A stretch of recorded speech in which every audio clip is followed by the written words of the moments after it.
Pak Made dari BUMDes di Desa Cau Blayu niki potensinya luar biasa ya. Ternyata potensi usaha kuliner di Desa Cau Blayu itu sudah memberikan lapangan pekerjaan yang luar biasa. Tetapi mungkin di sini masih ada kurang dalam hal penggunaan digital dalam memaksimalkan penjualan dan marketing. Gitu nih.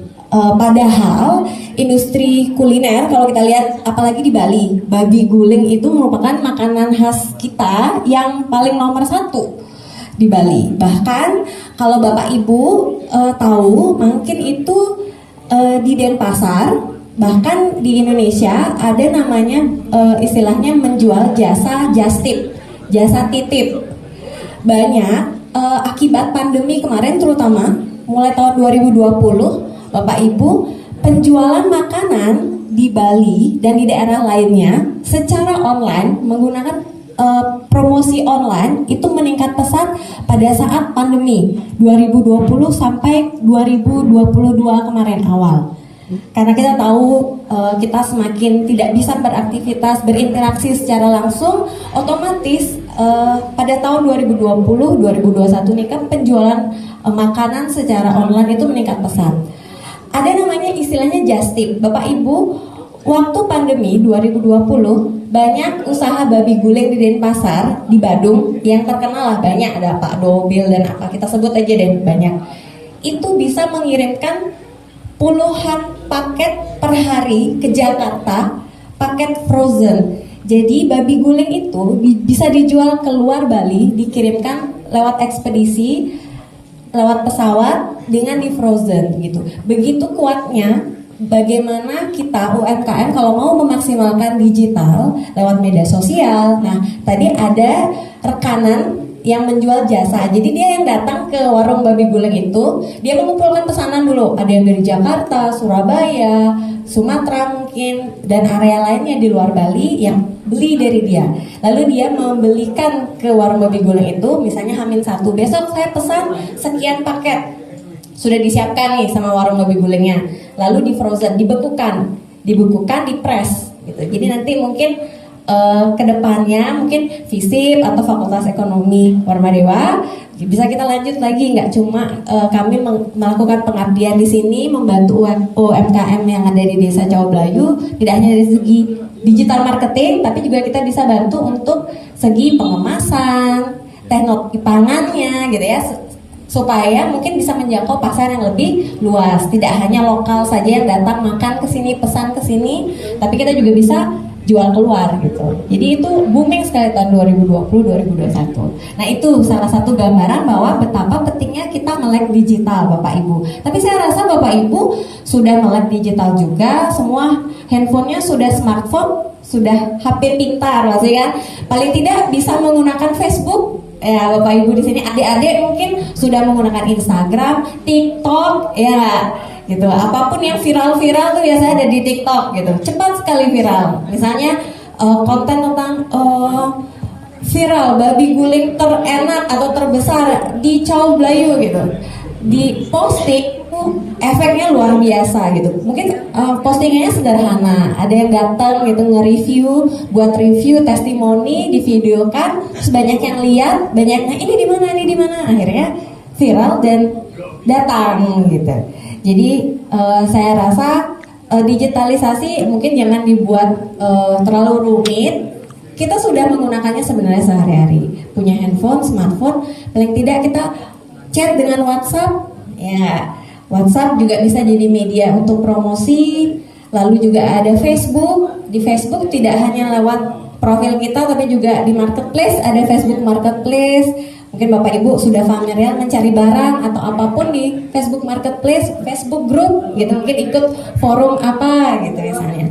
Di Instagram juga, di TikTok juga ada banyak sekali konten-konten yang bisa dilihat, yang bisa diduplikasi cara-caranya membuat video konten untuk paling tidak untuk memberikan oh ada ini ya di sini, oh ada usaha begini, oh ada produk begini, oh harganya segini, oh seperti ini customernya membeli, ada testimoni dan lain-lain gitu ya. Ini ada gambaran Sekilas ya, walaupun agak mirip nggak apa ya. Kalau terlihat ya, jadi ini dari sebuah data di tahun 2020 bahwa populasi penduduk Indonesia kurang lebih sekitar 200 jutaan. Dari 200 jutaan Indonesia, pengguna internet itu udah 175 juta. Yang mana pengguna sosial medianya itu sampai 160 juta di Indonesia. Paling tidak 80% dari penduduk Indonesia menggunakan media sosial gitu ya. Sekarang kita mau jualan nggak perlu punya toko fisiknya, dari rumah bisa jualan.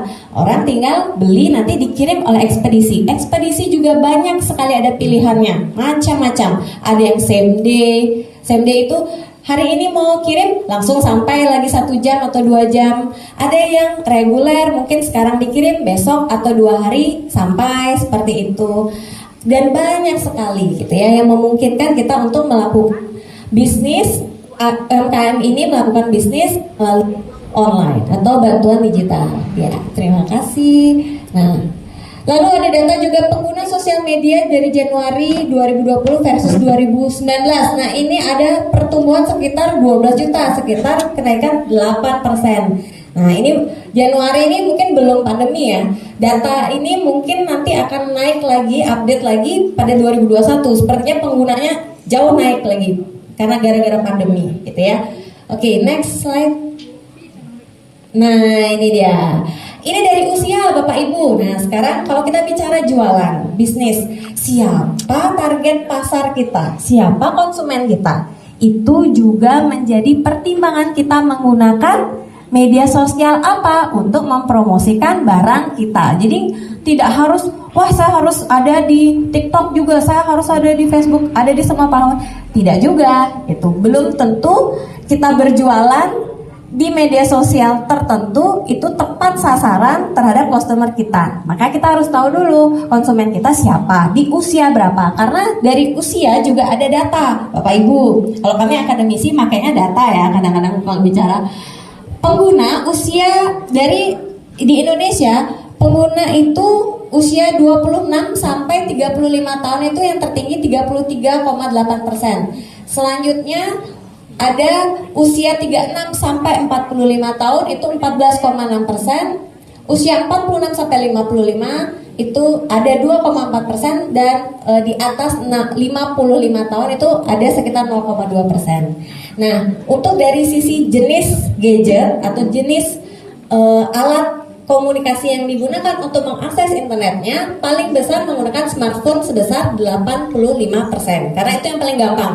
Smartphone kita ya pakai telepon, pakai akses media sosial, pakai berkomunikasi secara teks lewat SMS, WhatsApp dan teks lainnya gitu ya Bapak Ibu. Jadi itu yang paling dan selanjutnya next. Oke, mungkin ini agak susah ya. Next dulu. Nah, ini dia 5 hal yang paling sering diakses pengguna internet Indonesia. Apa saja? Nah, ini kita perlu tahu juga.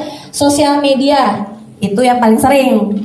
Facebook, Instagram, TikTok gitu ya. Ada Twitter mungkin anak-anak sekarang. Ada thread gitu ya anak-anak yang sekarang pakai. Kalau Bapak Ibu mungkin yang usianya 40 tahun ke atas lebih sering menggunakan Facebook, ada yang Instagram, ada yang TikTok juga gitu ya.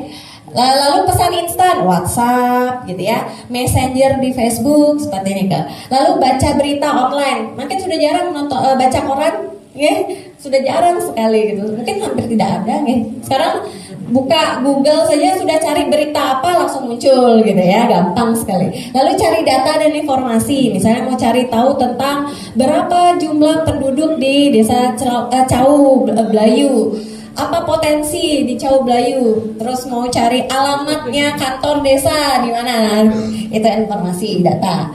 Lalu streaming live. Nah, sekarang banyak sekali orang jualan lewat live streaming.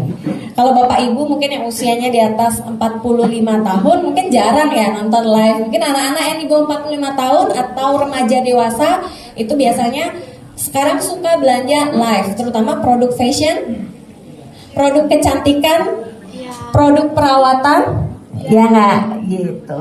Tuh biasanya. Jadi habitnya berbeda. Next. Nah, apa itu e-commerce? Transaksi perdagangan melalui internet. Oke, next dulu. Nah, ini contoh-contohnya yang digunakan, ada daftar iklan baris. Nah, kita promosi dengan iklan baris, contohnya OLX. Bapak Ibu ada yang tahu OLX? Kalau Bapak Ibu mungkin OLX kemarin terkenalnya untuk jual beli barang-barang second. Mau cari mobil second atau mau cari kontrakan rumah atau rumah yang dijual mungkin di OLX seperti ini kan. Next. Nah, ini contohnya, ini iklan baris namanya. Bapak Ibu mau jualan, oh ada OLX. Mau jual barang second, motor second bisa lewat OLX. Next. Lagi.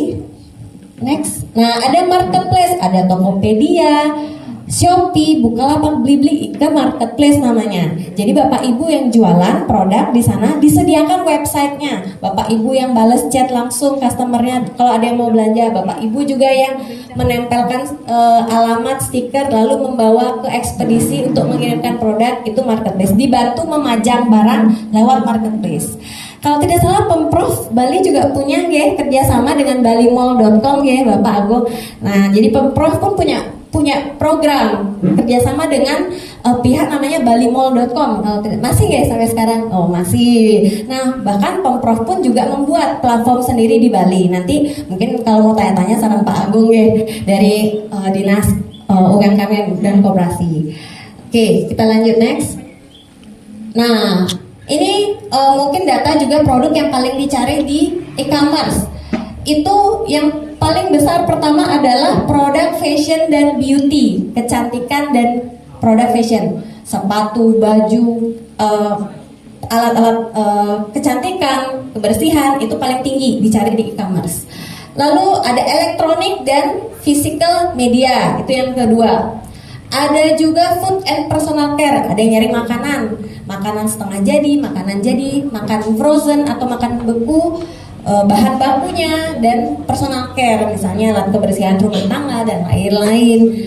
Nah, dan lain-lain sisanya, ada games, ada furniture dan lain-lain. Ini Bapak Ibu yang banyak dicari orang berdasarkan data di e-commerce seperti Shopee, Bukalapak, Tokopedia, seperti itu. Oke, next. Nah, ini transaksi pembayaran. Nah, digitalisasi Nika juga tidak terlepas dari cara pembayaran transaksi. Jadi Bapak Ibu tidak hanya harus melek media sosial ataupun e-commerce-nya saja, tapi juga sudah harus mulai belajar untuk menggunakan platform pembayaran digital. Paling tidak belajar, kalau punya rekening mungkin bisa tanya ke teller atau ke customer service, bisa CS Bank, untuk bikin mobile banking Bapak Ibu. Paling tidak kalau ada pembayaran masuk cepat ngeceknya. Oh, coba saya cek mobile banking saya dari HP saja gitu. Terus misalnya pakai QRIS, Bank Indonesia gitu ya, sudah bekerja sama dengan semua bank umum yang ada di Indonesia, gencar sekali membuat sosialisasi tentang penggunaan QRIS, barcode nih, tinggal scan bisa bayar gitu. Dan paling tidak kalau punya rumah makan, nah ini kalau punya rumah makan babi guling, wih saya kurang loh, nggak bawa cash, misalnya belanjanya 200.000, saya bawa cash 100.000 aja, boleh saya transfer, boleh saya bayar pakai kris, biasanya gitu. Sekarang karena banyak sekali masyarakat sudah mulai cashless, alias membawa uang cash sedikit, membayar dengan tidak cash tunai. Jadi tinggal scan, mereka sudah terbayar, nanti lihat di HP, oh sudah masuk pembayaran seperti ini. Jadi itu juga harus ditunjang dengan cara-cara pembayaran digital juga. Oke, next. Nah, ini internet marketing, next. Ya, niki penggunaan. Nah, kalau dari data perilaku pengguna internet Indonesia, niki hasil data kalau tidak salah 2020 juga, paling tinggi itu pengguna Facebook. Yang kedua adalah Instagram. Niki belum masuk datanya TikTok ya. Mungkin sekarang TikTok adalah yang nomor 1 mungkin atau nomor 2 gitu. Ini masih data lama, saya belum update yang terbaru. Yang pertama dibilangnya waktu itu adalah Facebook, Instagram, YouTube, lalu Google dan lain-lain gitu. Tapi sekarang ada TikTok, sepertinya TikTok itu bisa nomor 1 dan nomor 2 rasanya yang diakses paling banyak. Oke, seperti itu. Jadi kalau dari Tian, apapun bisnisnya, apapun usahanya, baik di desa maupun di kota, memang digitalisasi itu penting sekali. Tidak hanya platformnya saja, media sosialnya, chattingnya, alat untuk komunikasi. Juga pembayaran secara digital itu harus dipelajari dan digunakan secara maksimal. Gitu. Ya, terima kasih dari saya. Kembali ke Sita. Baik, terima kasih untuk Ibu Lukis untuk materinya. Mungkin di sini Ibu Lukis lebih